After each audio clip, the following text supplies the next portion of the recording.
Hey everyone, welcome to the Skilling Podcast, where we talk to content creators, competitive players, and all voices in between who make the Pokemon community incredible. Our guest today does some wild stuff with Pokemon games.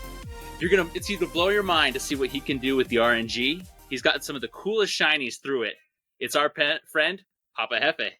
How's it going, man? Yeah, it's going great, man. Thanks for the intro. I appreciate it. Yeah. No, we're super pumped to have you on, and dude, like, just watching some of your stuff, and we'll get into more detail for those who aren't familiar with what Hefe does here, but dude, it's like the nitty gritty of the Pokemon games. I mean, a lot of us like grew up playing these games as kids, super like not even scratching the iceberg as far as what goes into it, right? And then, we're watching your stuff, and it's like the code behind it, the RNG, what actually goes into creating a Pokemon game is actually just insane. But, before we hop into that and talk about that nitty gritty, we want to get to know you a little bit, first and foremost. And, as far as, Pokemon goes, what was I think you kind of mentioned this in some of your videos, but what was the first game you got into? Was it red, blue, yellow on the old gray brick Game Boy? Yeah, big fat brick, baby. Yeah, I've been playing Pokemon since the very beginning. So I got started like when I was like 8, 9 years old. It came out in like 98, 99 in the West. And so I was 8 or 9. I'm 32 now, so nice. I've been at it for a while. And I mean, I remember back in the day, like I had a Game Shark, and I would play around with missing no glitches and all that stuff. Yeah. And so like I always went one level below the surface, even when I was just a wee lad. So the fact that 20 years later I'm here now is just kind of like, oh wow, what a ride. It's so funny. And you talk about this as well in some of your stuff, but like, especially with the older games, I'd say like the first 4 generations specifically, there's just a lot of stuff that the casual player doesn't really get access to. Yeah. Unless you like grind really hard or just get really lucky. So I even remember just getting Game Shark or Action Replay as a kid.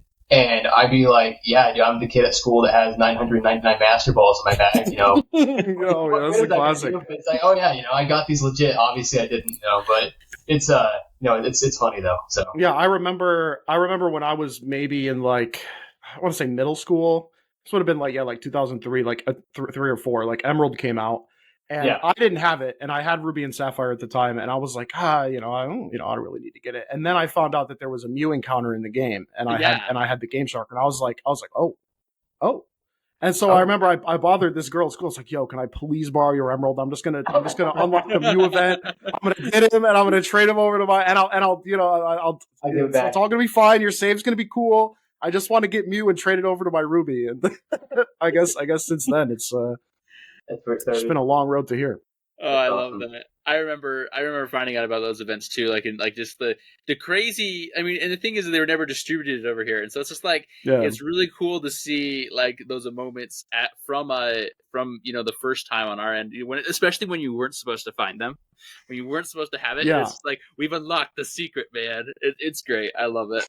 Yeah, especially since like when Fire Red and Leaf Green came out, they sent out promotional materials for the Birth Island Deoxys event. Mm-hmm. Yeah, but I grew up in rural Michigan. Like I was able to go to Pokemon Center, New York, to download an Aurora ticket. Like I'm like, man, I'm never gonna get to do this, but here we are in 2023. Birth Island's my bitch. That's easy money. It's so funny. We grew up in like Utah, Utah Valley, south, like hours south of Salt Lake, and it's like, nothing's gonna happen here. Like, what am I supposed to do? I can't make it out to California or to New York to do anything cool. I'm in the middle of nowhere essentially. So, but I know it's cool to see all these things be discovered and all that. So it's pretty insane. I love it. And so you just came off. We actually just saw this today that you did find your shiny Starmie. You came off of it was a 19-hour long run to try and catch that bad boy. And we were just curious, after a high intense run like that, what kind of things do you do to decompress? Is there any hobbies that you do, any routines that you take, just to kind of be like, I did it. Now it's time for a little bit of chill time. I got done with that RNG, and I went to my couch immediately, and I watched the new episode of Jujutsu Kaisen. Oh, heck yeah. Yeah, that show's so fire. I won't spoil it if you haven't seen the latest episode, bro. Oh my god, bro. Wonderful anime. I watched JJK too, and I think it's I haven't. We're watching the English dub, so I don't know if I'm completely caught up. But it's everything so far, bro. I've been listening to those openings on repeat. I just like get myself hyped up, so I totally get where you're coming from. Yeah, it's really, really good. I've been watching anime my whole life too, so I like anytime something new like that comes out, I'm always on top of it. That's awesome. Is there any others that you like? Any other animes or things? That's going on right now. There's nothing I'm really watching. I've been trying to keep up on the new Pokemon anime just because I've never been a huge anime like Pokemon anime watcher, but I'll do like a binge like 2 years after a series finishes, and I'll like get caught up, and I'll skip all the weird filler episodes where Ash is learning how to make hot dogs or something, and just like all the ones where like it's Pokeballs are getting thrown, battles are getting fought, people are getting bodied. Like those are the good episodes. And so I watched the end of the most recent season, which was Pokemon Journeys, where Ash like literally takes on like everybody and like everything's involved. Dynamax, Megas, Z moves, it's all there. Full 6-on-6 singles battles. I'm like, why don't we have this? This is my dream. It was so fire. So when they said they were coming out with a new series, I was like, oh, I'll keep up on that. So I watch those now and again too. Yeah, it's fun. I don't know if you've seen them, but the official channel will put out like these super high quality animations. They're like mini-series essentially. Yeah. They're doing one it's called Paldean Winds right now. I think there's only 2 episodes out, and they're putting them out like once a month or something like that. And they're awesome. They're like really good. The animation's clearly different, and it's different making 20 to 25 episodes for a season and that are half an hour long compared to like 10-minute episodes that are like once a month. So they're higher quality, at least the animation is, but they're really good. They've done a few things like that in the past too. They did Generations. Like that was like 5 or 6 years ago, where they just completely like made these little snippets that were just like beautifully animated, like self-contained stories. Yeah, I love when Pokemon does stuff like that. Did you guys watch the Bidoof one? Did you guys watch like the little Bidoof one where he? I did see that. I never watched it. If you haven't watched it, I highly suggest it. It's probably one of the most touching little Bidoof like tributes I've ever seen. You're gonna pull on my heartstrings with my boy Bidoof. It hurt it hurts bad, but like it's just like it's beautiful. So if you haven't watched, it's called Bidoof's Big Stand. It's on the official channel. It's got 3.5 million views. I think I saw it pop up on TikTok or something that it'll get you emotionally. It's so good. Yeah, it's good. That's sweet. So I'll have to check it out. Yeah, no, it's good stuff. So, and talking about now just a little more into your content, to kind of set the stage for what you do and what you pump out. It's the one that's pinned on your channel where you essentially kind of like introduce a lot of what you do. You give out some of the basic terms like RNG,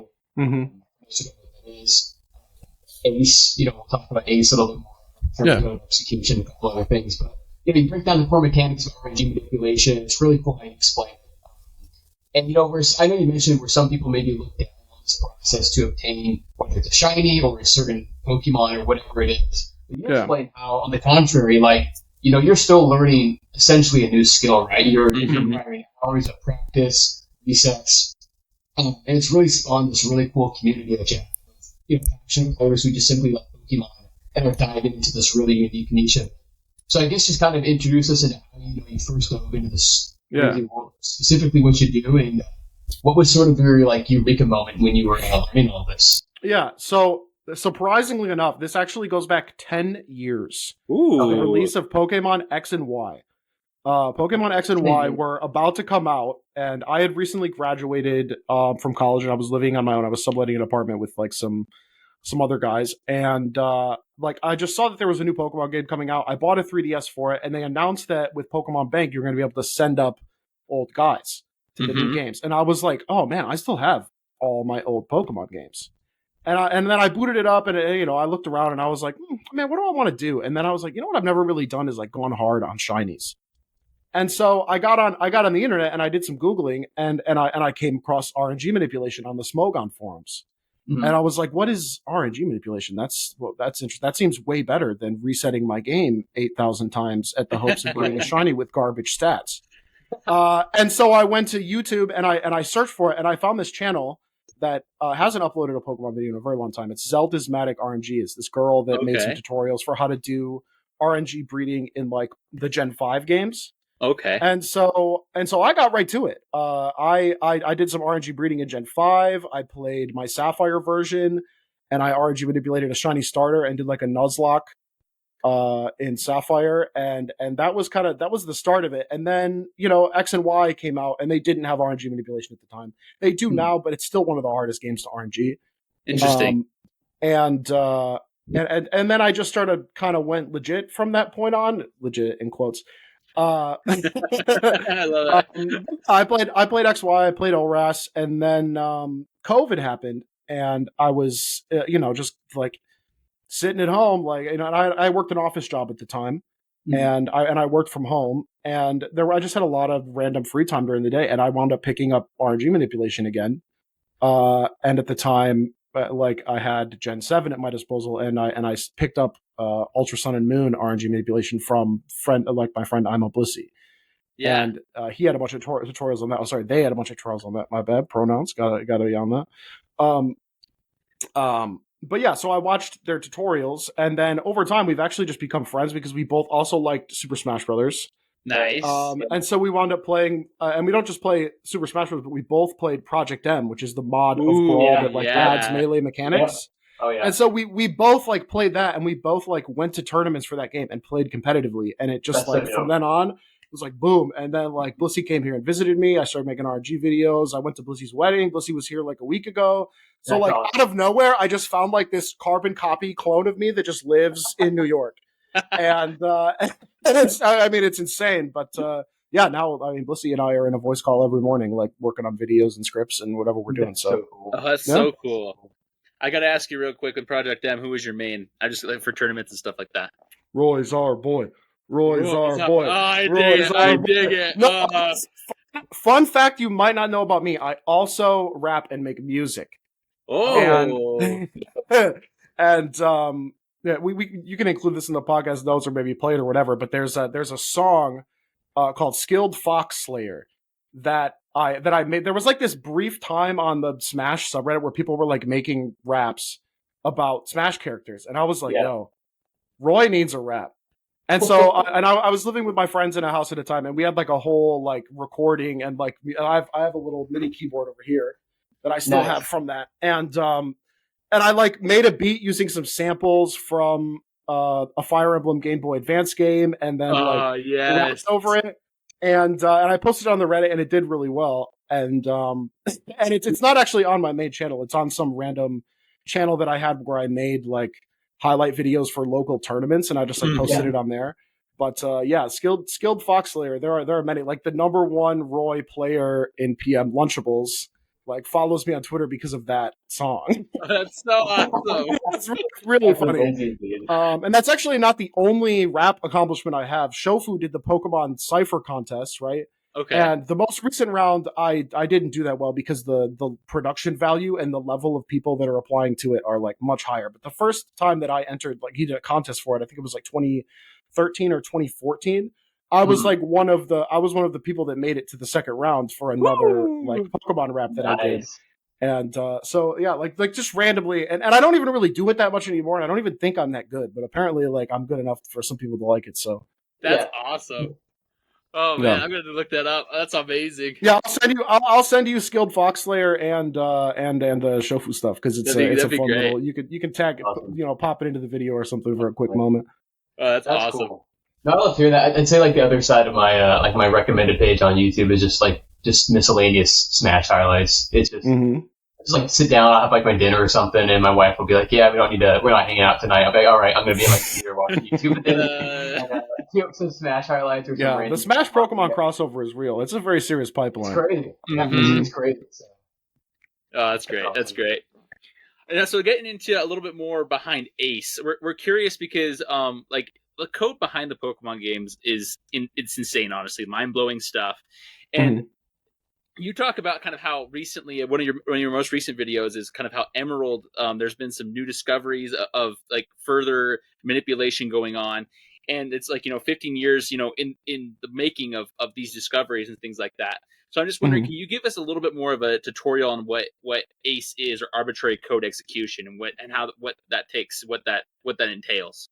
Yeah, so arbitrary code execution isn't a Pokemon specific thing. It's like a speedrunner term or something. It's basically like a glitch that if you can find it in a game, it allows you to basically execute whatever code you want. It basically turns your save file into a Game Shark if you're able to do it correctly. And Red and Blue have glitches like this. The 8F glitch in Red and Blue, the coin place glitch in Gold and Silver. Those are both arbitrary code execution glitches where you set up something in the game, whether it's your item pouch or your box names or something like that. You arrange very specific data in a way to where it's identical to the way a Game Boy processor would read the code in terms of like bits and bytes. Like it's literally, it looks like 0F648B, it's just numbers and letters. But as far as the GBA processor is concerned, that's run script, generate wild Pokemon here. Like that's so literally how it's encoded. Yeah. And so the way arbitrary code execution in Emerald works, there's actually been 2 iterations of arbitrary code execution in Emerald. And the first one was developed by Metacry like a long time ago, like I want to say 10 years ago.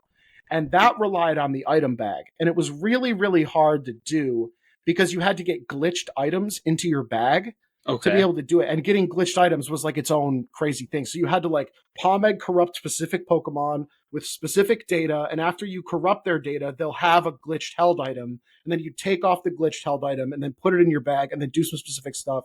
And it would execute the codes. And Sleipnir, who I talk about a lot in my videos, who is like one of the godfathers of Gen 3 glitches, has like a bunch of videos on that. And then this version of arbitrary code execution came out that Merp, who was a tool-assisted speedrunner, discovered using like 50 something minutes and like finished Emerald in like 56 minutes or something. And all they had to do was like get this egg, hatch it, have their box names be named the right thing, and it just teleports them right to the Hall of Fame. And the box essentially like just straight up code, right? From our perspective, it's just random characters from the keyboard, but underneath the keyboard is just 01, that's A, 02, that's B, 03, that's and so because of what those characters represent from the game's perspective, when it's looking at the RAM, it's just reading it like it's a script, and as soon as it catches execute script, it just reads it like it's code. That's so cool. Yeah, it's wild. That's amazing. And so, in the way you do this to obviously to trigger certain events, you talk about how like there's even like certain like audio cues that you like almost like a metronome kind of thing to make players hit like these frame perfect inputs that are okay. So now we're getting into RNG manips, which is actually a different thing. But yeah. Because I was saying this in addition to asking you more about the shiny Staryu, right? Because this seemed like specifically a really difficult manip. I guess maybe give us a background first and foremost on just like the basics of the RNG, like the frame perfect stuff. I know one of the easiest ones is like getting like your starter to be shiny and right, getting shiny Trico, whatever you want, and then I guess after that talking about the Staryu, you use like the Teachy TV. Took you a long time to get it right. Beautiful shiny, by the way. Shiny Staryu is... great choice. Yeah, and a very good competitive Pokemon in Gen 3 OU. Indeed. Like very, like the predominant spinner that also has offensive potential. Spinner, Bolt Beam, and you got Timid Nature on it. So, tell us more about the basics of that and then how that progresses to what you just recently completed today. Yeah, so in the Generation 3 games that aren't Fire Red and Leaf Green, the way the RNG picks its starting position, what we call the seed, is supposed to be random, but is actually bugged in 2 cases. So Emerald is bugged in the worst way, in that they messed it up and they wanted to do the seeding like Fire Red and Leaf Green, but they like commented out the thing they were supposed to have in there to make it happen. And so instead, the seed is just 0 all the time. And so shiny hunters think Emerald is broken, because if you soft reset, you're getting the same initial seed every time. You keep seeing the same Pokemon over and over. You're not getting like true randomness. You're just getting like, if you're just resetting the game and mashing A, you're getting the same like 10 Pokemon every time. Interesting. And Ruby and Sapphire seeds its RNG from the real-time clock, which is the battery on the cartridge that can die. And when the battery dies, the seed becomes fixed at a value of 5A0. And so once you have a fixed starting seed, what is the bane of shiny hunters hitting the same Pokemon over and over again is the boon of RNG manipulators, because it gives you a predictable and manipulatable series of events that all you have to do is start the game at a specific time. And if you stop the game at a specific time, you know exactly where you're at. And that's sort of how it begins. And then from there, you move into Fire Red and Leaf Green, where things get a little more dicey because you don't have that fixed initial seed. In Fire Red and Leaf Green, the seed is determined by the processor's clock, which starts the minute you boot up the game. The instant you boot up the game, right? The processor is just spinning. And every input that you do in the game up until the title screen will affect what initial seed you get. And so the way we worked around that, and Fire Red and Leaf Green was thought to be not RNG manipulable on retail hardware for a long time. And the breakthrough that actually got us through it, we learned from the Japanese RNG manipulation community, which is a whole other thing. And we found that if you watched the entire intro cutscene, then the amount of frames that would pass from game boot to when you can make your first input is constant. And so if you only use one button press, which in my case for the Staryu was just holding the A button, you get more consistent seeding results. You don't get the exact same one every time because it's frame perfect, but you can get 3 or 4 seeds as opposed to, any number of them. And then, so the process of mapping out the seeds for Fire Red and Leaf Green has been it's a manual effort. So it was literally Blissey and I staying up until 3:00 in the morning, just running our games, setting a timer to 35,000 milliseconds. Hold the A button, catch a Pokemon, check what seed it came from. Okay, that's seed number 1. We do it again, and then just gradually increment that seed timer by 16 milliseconds every time, which is 1 frame. And so we wound up having this spreadsheet of about 100, 200 seeds between both of us working on it. And then Blissey got the genius idea to hook up their, they have one of those box controllers for Melee, and it has an Arduino in it. And Blissey was like, wait, I can just program my Arduino to automatically check these seeds for me. And so Blissey's got this bot running in the background all the time now, recording seeds. So the seed spreadsheet is getting more and more dense because there's 65,536 possible seeds. We've got about half of them, I think. I think we got about 28 to 32,000.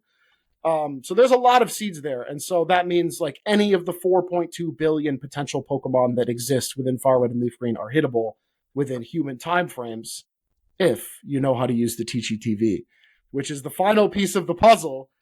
The Teachy TV moves the RNG forward at 313 times normal speed.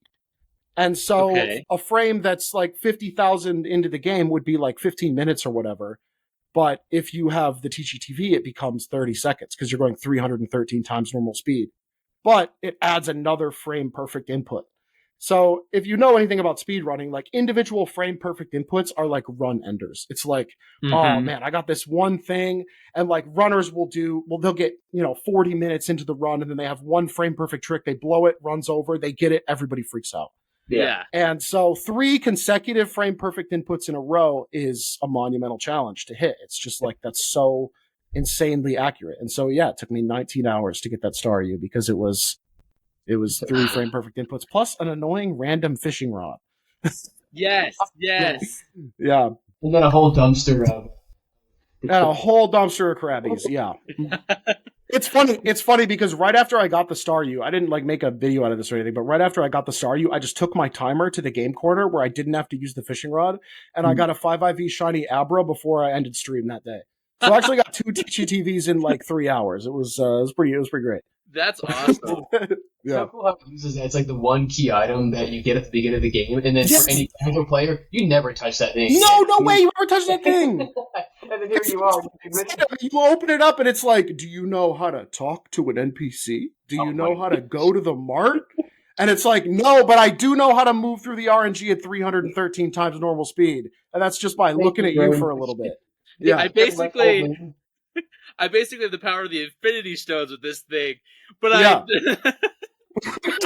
that was another thing that I think came to us from the Japanese RNG community. And at the time, it was like only the most insane psychopaths in the Japanese RNG community like approached this.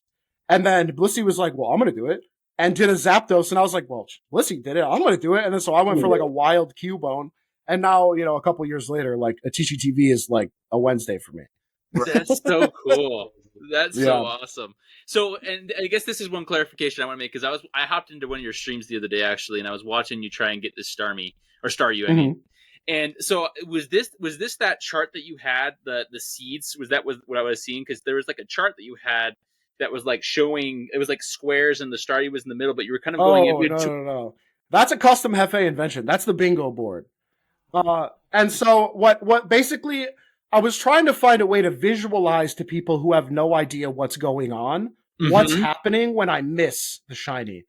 And so I like, because I have a background in like Excel, like I worked an office job where I was like an Excel jockey. I just made spreadsheets and PowerPoints for executives. I worked in like a customer satisfaction survey firm. And so I'm really gifted with Excel. And so I was like, I'll just whip up a quick spreadsheet that like acts like a little dartboard. And if I miss, I know how far I miss by, and it's like marking off a square on the board. The seed spreadsheet is much, much, much, much, much bigger than that. It's like this massive gargantuan document with just thousands of numbers. But that's awesome. The bingo board is great. It was a great way for me to like visualize things that was otherwise like just this big. He says he's 1 TV late, 2 seeds early, 1 fishing frame. Like people see that and they have no idea what's going on. But if I go, on the bingo board, it's here. It's here. I was this close. I was 4 bingo squares off, and they're like, "Oh, that's cool." No. So that means like 4 frames or something like that off. Then what you? Yeah, it's like 4 collective frames across all 3 frame perfect inputs. That's really interesting. That's really interesting. And so you said also in there that you guys have about half the amount of generated seeds that possibly exist. I'm just curious, how long did that take for you guys to do that? Like that sounds like an incredible feat. I think it's been over 6 months that this bot has been running and collecting seeds.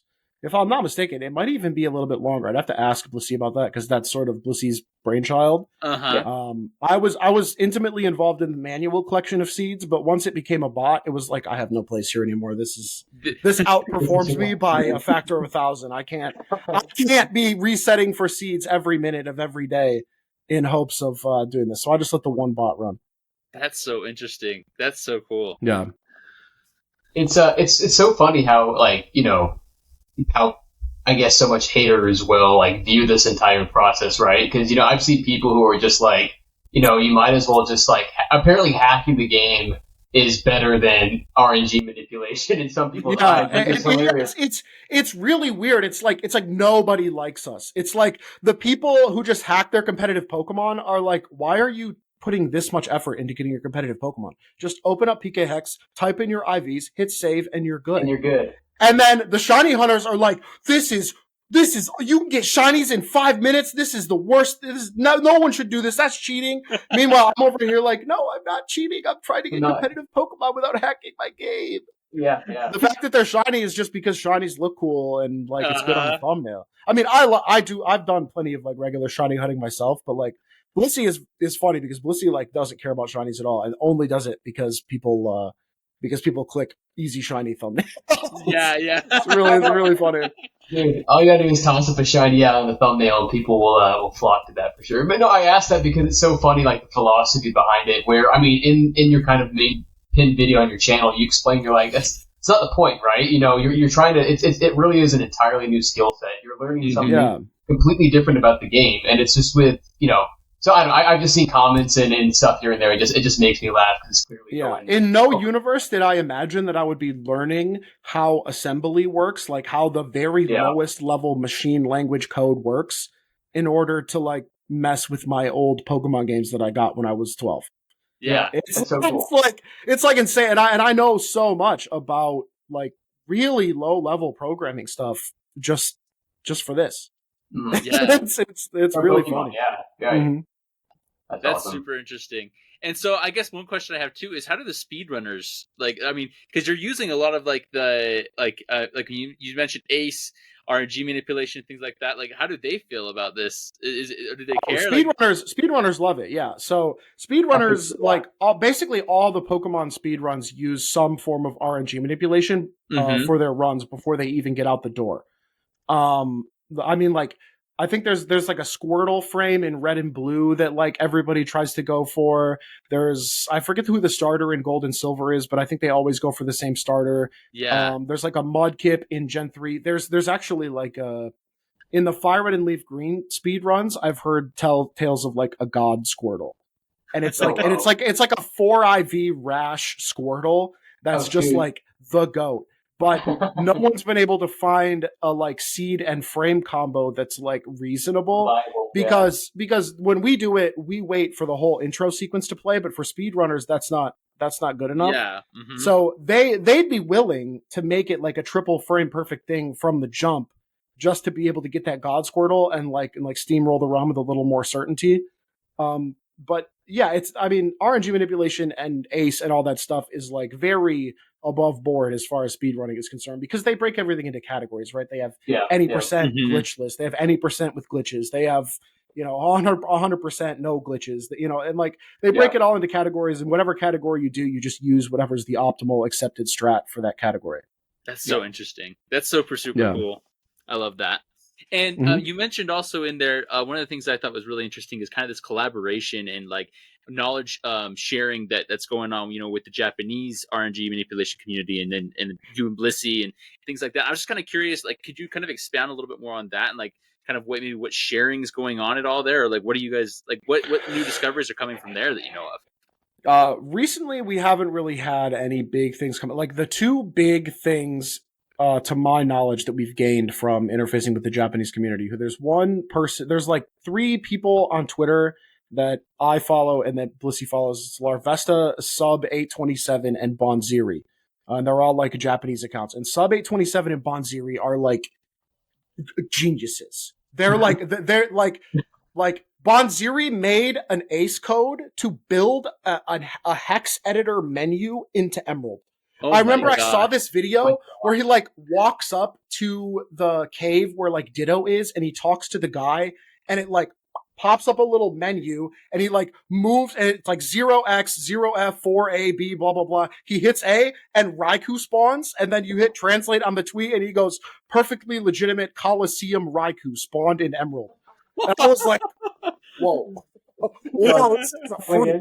And so and that's usually how it goes down is like we'll see something from them, and Blissey knows a lot more Japanese than I do, so Blissey will like interface with them and like get some info, and then like and they'll like send over a tool or something. And for like a long time, the only tool we had for Fire Red Leaf Green was Japanese. But then I wound up like taking the English Gen 3 tool, which is Pokefinder, and like downloading it, cloning it on GitHub, and then like learning C just so I could like manipulate this beautiful program that Admiral Fish made into this like bastardized version that does this one thing because I didn't want to use the Japanese tool anymore. It's called Gen 3 Seed Assistant. It's like the first programming thing like on GitHub that I ever actually did. And it was just so I could make finding seeds in Fire Red and Leaf Green like 20% easier. That's so cool, dude. That's amazing. That's super cool. And then there's stuff in Coliseum the Coliseum and XD, the GameCube games, that only exist as Japanese tools. Like, only now are people like finally getting together and like being like, yo, we got to write like English updated versions of these tools because this guy Jinzaru back in like 2009 like made this Yahoo GeoCities blog and posted all this stuff. And we're just using all these like crazy tools written in Visual Basic that are closed source. No one knows how they work, but they do. And so we use them. That's amazing. A ton of weird little things like that. Yeah. Speaking of the Coliseum games, one of the things that I was really excited to ask you about was me and Josh. We both love the Coliseum XD games as well, and Revolution and stuff like that. Just those 3D games were so awesome, and I noticed on there that you also did some of these some runs and things like that, getting shiny Pokemon from Coliseum, and then using tools and things like that to transfer those things up to the higher games. Like, You got some Pokemon. I know some of your competitive Pokemon. You did some XD and Revolution battles and things like that. But one of my favorites was you took a shiny Quilava from Coliseum, got it all the way up to Legends Arceus, and evolved it into the Hisuian Typhlosion. Yeah. And I was that's a banger. I was just kind of curious, so some of the tools. I mean, you mentioned some of them already, but what other things are you using and things like that people can get kind of know about more to kind of do this? Because that was one of my, I don't know, Coliseum held a special place in my heart, and Legends Arceus was one of the, I don't know, just one of the freshest takes on the franchise. Yeah. I love that game. Oh, it's a beautiful game. Yeah, it's amazing, and I just kind of love the take of taking that Coliseum Quilava, Shadow Quilava, and turning it into the cool ghost type, and so I'm just kind of curious more on that, like that journey and like other things that you've done with kind of this from Gen 3 up to the most recent generations, stuff like that. So fun fact about that Quilava, it's not just shiny, it's also timid with 5 perfect IVs and hidden power ice. That thing's a juicer. It is 100% perfect. It has the exact same stats as my Coliseum shiny beast because I went for the exact same PID. That's so cool. But we could maybe get into that later. Yeah. So the transferring process right now can all be done with official hardware. Granted, you need a lot of it because, spoiler alert, Generation 3 is the least consumer-friendly Pokemon generation you've ever seen. Yeah. It's like, if you want to get all the guys, you have to have every game. You got to have 2 consoles. You got to have 2 different types of cables. But if you do have all those things, then you can trade from Coliseum to the Game Boy Advance, and then you take your Game Boy Advance game and you put it in the bottom slot of your DS. Mm-hmm. You go to the PAL Park and you send guys up to Gen 4, and then you connect 2 DSs together via a wireless connection, and then you send those over, and you play this cheeser little mini game to get them to Gen 5, and then from Gen 5, you can send them to Pokemon Bank on the 3DS, and then up to the later stuff for now. The 2 biggest things, like if I was gonna get on my soapbox and say that every Pokemon fan needs 2 things, the first thing they need is a way to get saves off of Game Boy Advance cartridges. Okay. Which my personal favorite way to do that is one of these is a GBX rewritable. It's got a USB-C port on here, and you can just take let me grab a Game Boy cart. I don't have one in there. There's one around here. They're all around the desk. They're somewhere. You just plug a Game Boy cart into here and then plug a USB into there, and you can pull your saves off of your carts and have them forever. So like as just a backup and storage solution, that's amazing. And then the second thing that I recommend any Pokemon fan get is a homebrewed 3DS. Because if you homebrew a 3DS, you can play every single Pokemon game from Generation 1 to Generation 7 on a single device. Now, granted, in theory, you would have to use a device like this to extract your own ROMs and then inject them onto here and play them. But, that's in theory. Everybody's exporting their own ROMs, right? No one's downloading illegal software. But and by doing that, there's a homebrew app called PKSM on the 3DS that is essentially an offline version of Pokemon Bank that allows you to transfer, store, move, and back up your Pokemon between all those games at once. And it's like a godsend. And especially in the era where, like, if Pokemon Bank ever shuts down and the connectivity between 3DS and Switch is lost, like Generation 7 and before basically becomes like, it becomes our Melee, right? It becomes like our old game that it's now our responsibility to uphold because they're not supporting it anymore. Yeah. And so a lot of where I want to take my channel and where I want to take my community is in that direction. Like, I know that niche is going to exist. Mm-hmm. And I personally think people will find it really awesome if there is a community built around like battling other people in these old games with Pokemon that you caught and trained yourself instead of like going to Showdown. I love Showdown. I use it all the time. I think it's awesome. Yeah. It's invaluable. But that doesn't hit the same as having Blissey come here and sit in this chair next to me and we boot up XD, plug in our Game Boys and battle our own Pokemon. And so that's like what we're working on in the back in the scenes right now is setting up sort of an infrastructure for that. So that's so cool. Stay tuned because I would really like Gen 3 OU Wi-Fi battling to become a thing. Oh, man. That'd be amazing. Yeah. Well, and we've been interviewing a lot of people from the ADV community, and like, so people who are doing competitive OU and ADV and stuff like that, and even doing big tournaments like that, like the Emerald Open and things. And I don't know if it ever like fully transfers from Showdown, but like just having that, the fact that there will be a space for playing on the game still, like we were talking about ADV, so people could jump on their their Emerald cartridges and their Ruby cartridges and actually play against each other still.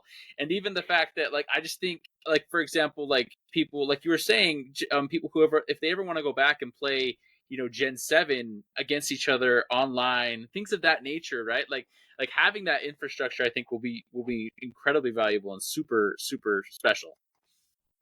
Yeah, we have there's a lot of like disparate stuff. Like there's custom Wi-Fi servers for Gen 4 and Gen 5 that still exist. So there's like an exploit where you put in a special DNS address and you can still access like the global trade link and like some other stuff and download some events and like still Wi-Fi battle people. So that exists. And to my knowledge, that's coming for the 3DS. And they're sort of like keeping it close to their chest until the 3DS eShop goes down.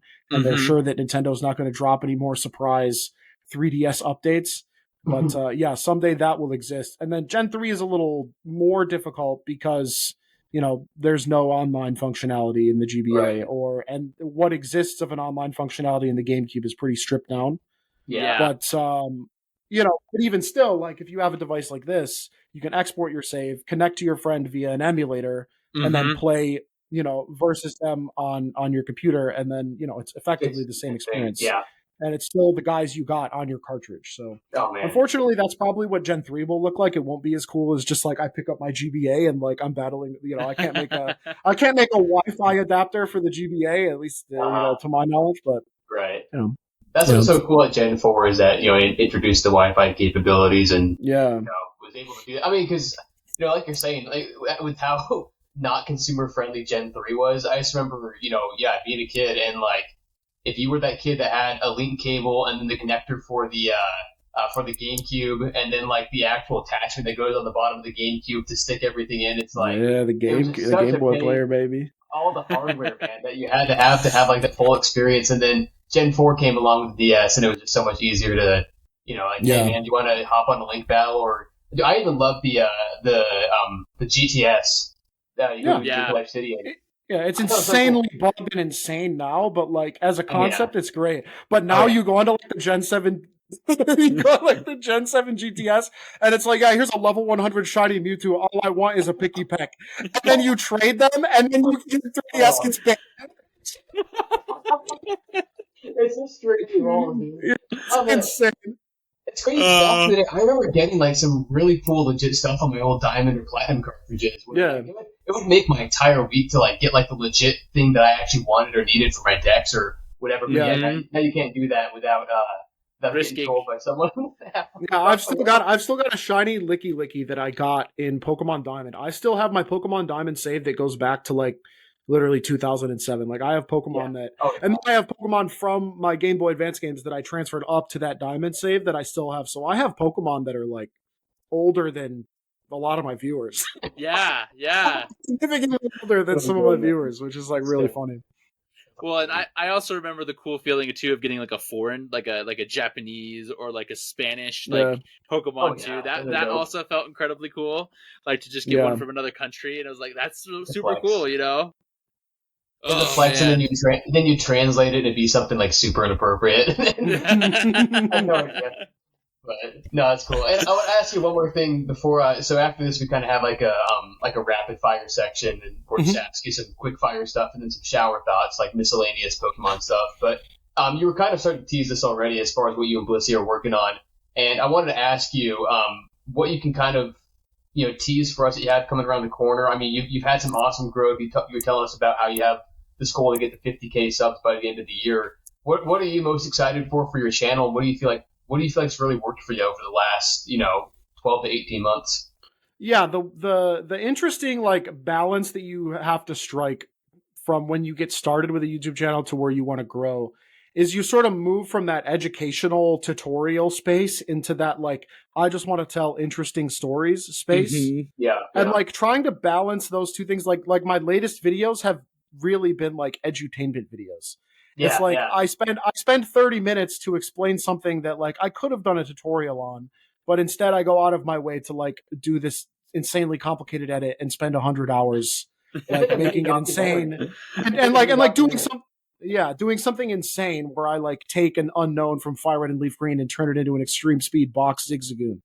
Which if you haven't seen that video, that's truly like I think that's my best video. It's nuts. It's so cool. It's nuts. And so like trying to figure out how to balance that because I still enjoy helping people learn how to RNG themselves, and I think that's like always going to be an integral part of what my community does. Mm-hmm. And so what I want to do is I'm working on like a website that sort of has like a tech tree layout, like like an RPG tech tree for each game. And so you can go to the website and you click, I want to learn how to RNG manipulate Fire Red and Leaf Green. And it'll start like, all right, level 1, we're going to learn how to get our starter. And just like developing a website where all that stuff lives permanently, both in like text guide format, as well as like a way to just like have a permanent place that links to all Blissies in my videos. So you don't have to dig through YouTube search or old playlists or like the search function in Discord, which is abysmally bad.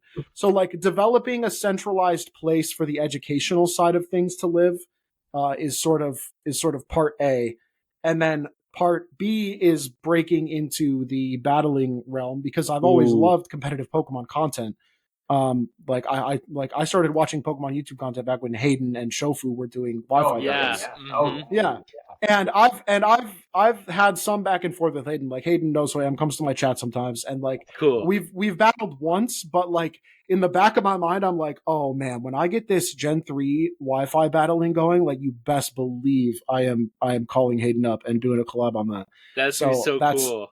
Yeah, and there's other like people in the Gen 3 community, like Jimothy Cool. Mm-hmm. If you're familiar, he's been making those Gen 3 videos. I really want to try and link up with Jimothy Cool because I devour his videos. I find his humor very funny. He's got those dumb bits at the beginning where he's like the new Paradox Pokemon, old money. He's got the iron pick over, and dude, yeah, he's really funny. So I hope I can link up with him sometime in the future and maybe get a battle in. So yeah, like trying to find a way to break into that collaborative space where I can loop in other YouTubers, whether it's in the form of battling or introducing them to RNG if it becomes a little bit more successful. Yeah. I've never had anybody reach out to me, like anyone larger than me, and be like, yo, I want to learn how to do this. Can you teach me? Because I would do that.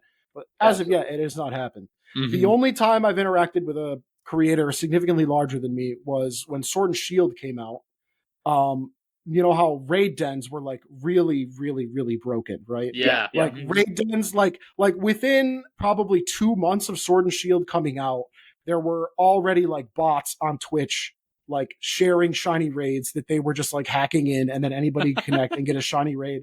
And like even now you go to Twitch and the top of the Pokemon category on Twitch is just bots that like trade you shiny Pokemon or give you the codes to join hacked raids. Which is I'm not a huge fan of, but you know, whatever. It doesn't seem like that should be allowed to be the number one thing in the Pokemon category on Twitch, but that's a conversation for another day. Mm-hmm. But before those bots existed, I was the first person to host a shiny raid on Twitch in Sword and Shield. Ooh. I farmed a shiny Charizard, or I farmed a shiny Fire Den, and then got it to be a Charizard. It was originally just like any Pokemon, and then you have to like reset it over and over again until you get the species that you want, and then you can lock that in. And so I got a shiny Gigantamax Charizard like in December, and the game came out in November, and like I had this up in December. And I had like Austin John hitting me up to like join my shiny raid, and like all these like huge people, and like I had no infrastructure at this time. I was like 500 followers, just like some random Guga. I was not prepared. And so I kind of got buried in all that. And so like my impression of that ever since then has been like, oh, like I had this amazing thing and I shared it with this big creator and they took it all for themselves and I didn't get anything out of it. Right. And so like I've always been cautious about like bridging that gap between someone way, way, way bigger than me. But now that I'm starting to get a little clout of my own, like I can reach out to people that are at 80K, 100K, whatever, and like actually collab with them, and we both get something out of it. So yeah, it's super cool. I love it. That's gotta be so exciting. And I know some of those people you were mentioning. Jimmy Cool is actually one of the first people that came to mind for us to reach out to. And through him, he has he has a couple channels, but through one of his other channels, he had a couple people come on and just like commentate and do voiceovers for some gameplay. Yeah. And there's this guy named LRXC. I'm familiar. I'm familiar with LRXC. Yeah, he was our first interview, and like we reached out to him, and he just broke the Battle Factory record on Emerald like a couple weeks ago. A noble pursuit. A noble pursuit. Yes, insane. Indeed. God damn. He has like I think when he broke the record, it was like I think he was only like 10 or so battles off of it, and it was like a 10-hour stream because he's like, dude, he's like each turn, each move, he's like breaking everything down, and he's like, like basically you can just see the decision tree in his head. Like, it's min maxed. It's min maxed as far as you could possibly go at this point. What they're doing with the Battle Frontier, which by the way, I find the Battle Frontier really funny because I guarantee you, like 95% of people who've played Emerald have like never even gotten a silver medal in the Battle Frontier. The content density of the Battle Frontier relative to like the Pokemon skill of the average player is like 10-1. They like it's. Well, he was telling us a little bit about it. He's like, I feel like this has barely been scratched. So, like, I think he eventually wants to go to some other facilities, and he was telling us about other players who have done some crazy stuff. It's just, it's honestly nuts. And it was funny at the end of the day, even though he felt like he broke the record on the factory on the record-deciding battle, RNG still almost completely screwed him over and made him lose. It's just so funny how that fat dude, they cheat so hard, man. I can't even tell you the heartbreaking streaks I've had ended in those goddamn facilities. I know, man. It's crazy. I love it. I love it. All right, let's get into our rapid fire round. This is going to be kind of a section where it's kind of just off the hip, first thing that comes to mind. Just a couple quick questions, and then we'll get into some shower thoughts as well. So, Josh, if you want to take the first one, my friend. So first one is just favorite Gen 3 shiny starter, Trico, Mudkip, or Torchic? Torchic. Very nice. The light orange.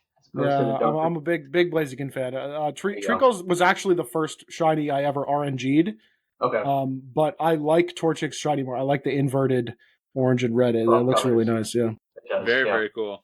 I love it. All right, and then the favorite shiny from Gen 6 through 9, the 3D area, just curious.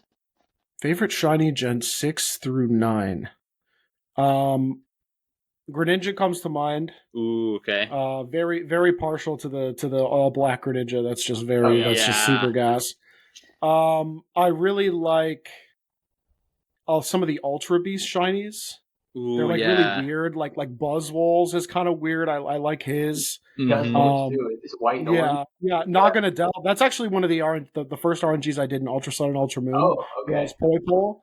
And so I have a fully trained like shiny Naganadel that I didn't get from the GameStop event that I got myself, and I treasure that thing. And that thing's so badass. It's like a Giga B drill. It's so fire, dude. I was gonna ask. I mean, your opinion on the Ultra Beast. It's like the most unhinged thing that Pokemon has ever done. But I love the Ultra Beast. Oh, I love the Ultra Beast. I love the Ultra Beast. I love the Paradox mods. I love when they come up with crazy ideas because, shit, man, this game's been out for 20 plus years. Like, you gotta start. That's Pokemon, man. Yeah. That's why it's funny when people say, complain about stuff, and I'm like, I don't know if I really want like another, basic looking animal when it's like, I mean, yeah, it's cool. We get like these Paradox mons or these different gimmicks generation in and generation out. And, I mean, you can't say they're not trying stuff to keep it spicy. No, the number one thing, the two things that I think give Pokemon the staying power that it's had are, one, their character designers are top tier. Yes. They have the best character designs of anybody. Like, don't get me wrong, there's Digimon that are near and dear to my heart. Like, there are some Digimon that I love. I love Digimon. There are some Yu-Gi-Oh monsters that I love, but the character designers for Pokemon just don't miss. The only time for me they've ever missed is the starters in Gen 5. Okay. I love the rest of Gen 5, but I think the starters are so mid in Gen 5. They are a little generic. I'll give you that. Yeah. For sure. And then the other thing that makes Pokemon that kept it as big as it's been for this long is that cross-generational compatibility, and it's one of the things that really breaks my heart about the 3DS eShop going down and us potentially losing that bank. It's a home connection. I wouldn't have been as attached to Pokemon, surely, if I didn't always know that I could boot up my Diamond file from 2007 and like send any Pokemon from that game up to the newest games. Like anything, like removing the Nat Dex was strike one. That was like, I don't know what you're doing here, Game Freak. You're kind of pushing my buttons. You're testing the identity of the series, and now they're like, what if we just cut off transfer entirely? Oh man, that'd be cool. No, it would not be cool. That's the whole point of the game. Gotta catch 70% of all Pokemon. Yeah. Don't catch them all. But yeah, no, I want to ask you, because Ken mentioned it earlier, what's your favorite Digimon design? My favorite Digimon, I'm partial to War Greymon was my guy back in the day. War Greymon, man. And then in Digimon the movie, when they fight that Diaboromon, like the virus Digimon, and Metal Garurumon and War Greymon like fuse into Omnimon or whatever. Dude, like, so crazy. Oh man, that's like pure like Dragon Ball Z like Vegito goodness. Just like seeing like this dude, yeah, it's so fun. It's like the mix. It's like a perfect mix of Pokemon and then just the unhinged power scaling of Dragon Ball Z. Yeah. 100%. I loved Kabuterimon. I loved Garurumon's always sick, but I remember the kid. We had a cassette. It's like a 3-episode arc of it's probably been, I can't remember the name, but they get stranded on that island hotel thing that's all an illusion by Devamon. Yeah. And Devamon just scared the crap out of me, man, as a kid. Devamon goes crazy. Like, there's a literal literal Satan. Yeah. It's just like it has like a hand. I'm like, yeah. And then the end of season 1, like Patamon evolves into Angemon for the first time, and you're like, I'm like, where'd that come from? What is this? Oh my god! She went crazy. Digi Pikachu went nuts. Yeah. Steroids. It just Patamon just evolves into this cherubic biblical figure, and I'm like, oh my god. Jacked angel with a helmet, and I'm like, oh dude, I'm in. Yeah, now we're talking. That's awesome. Oh, sweet. I love it. All right, now get into some shower thoughts. So these aren't necessarily related to like RNG or anything like that. These are just kind of like the random thoughts, we all have about the Pokemon universe and throughout our days of life and things like that. So the first one I have for you is which Pokemon should get a signature item? So we have like the Lucky Punch with Chansey. We have, the Thick Club with Marowak. Which Pokemon should get its own signature item? Okay, I got a good one. Tinkaton. Ooh, yeah. Tinkaton, a hammer item that does something. I don't know what it does because it already has a move that makes it already has Gigaton Hammer, which is like insanely strong, but you can only use it once. But if it had its own dedicated item to kind of just like give it a little something more, because it's like I loved Tinkaton's design when I saw it in Gen 9, and I was like, it's so close to being like really, really sick, but it's like such a one-trick pony right now. Yeah. So if it had a cool item, I don't know what it would do. They could figure it out. They could give it like a crazy crit rate or like something like that, but that'd be kind of boring. Yeah, but yeah. You look at half the stats are actually super, super mid. And for whatever reason, you get the man with a physical move, obviously, but its attack is base 75. Yeah. And that's like slightly below average for it. It's just, it's Fairy Steel already has an elite typing. Yeah, the design's awesome. Yeah, it's so close. It's so close. And it's just cool. It's like this little Kirby with a giant hammer. And I'm like, and the lore about it is so cool. Like this Pokemon that just hunts Corviknights by playing golf. That's so fire. I'm like, what? Yeah, Corviknight's like my main man. That's like my favorite bird Pokemon of all time. And then here we are. Tinkaton is just playing golf with these things and hunting them down. Yeah. So, all right, that's a good one. That's awesome. I love it. All right, I got one for you. Let's say you get to attend a TED Talk from one of the Pokemon professors about the research. Who would you choose? And we have them all listed out in their specific specialties. So Oak is just Pokemon and human relationships. Elm is breeding. Professor Birch is Pokemon habitats. Rowan is evolution and form changes. Juniper, Pokemon origins. Sycamore is mega evolution. Done. Hold on. I'm picking Sycamore because I'm wondering what the hell happened. Where'd you go, bro? Where'd you go? That's what you needed you most. Another dimension. I need my megas back.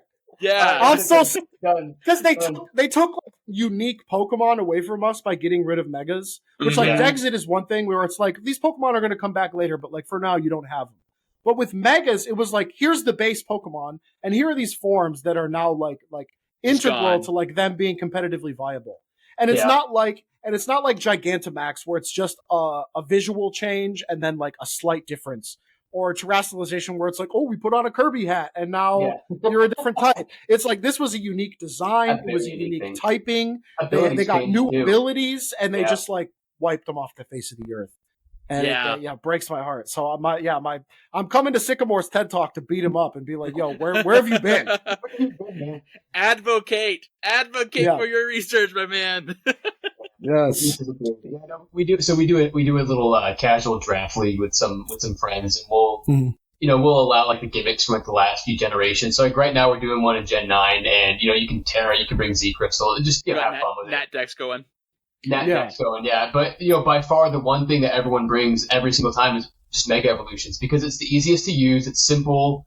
They don't feel overly broken. Whereas like who was talking about this? I mean, it might have been one of our recent things, Logan. I think it was actually, it might have been Conkeldunk or Audi. But they were just saying, like, for like Gen 8 and Dynamax, everything just hinged on those 3 turns that your opponent Dynamax is theirs, and when you Dynamax yours, and that's kind of it. It's pretty one-dimensional. It's kind of, I know Dynamax is kind of mixed as far as competitive goes, as far as how people felt about it, but Mega was like the perfect mix of like, hey, I'm doing something like sick and OP, but not too OP that's going to completely like because you have to commit an item slot to it, which for many Pokemon is a death sentence. Arceus Orb Giratina, I'm looking at you.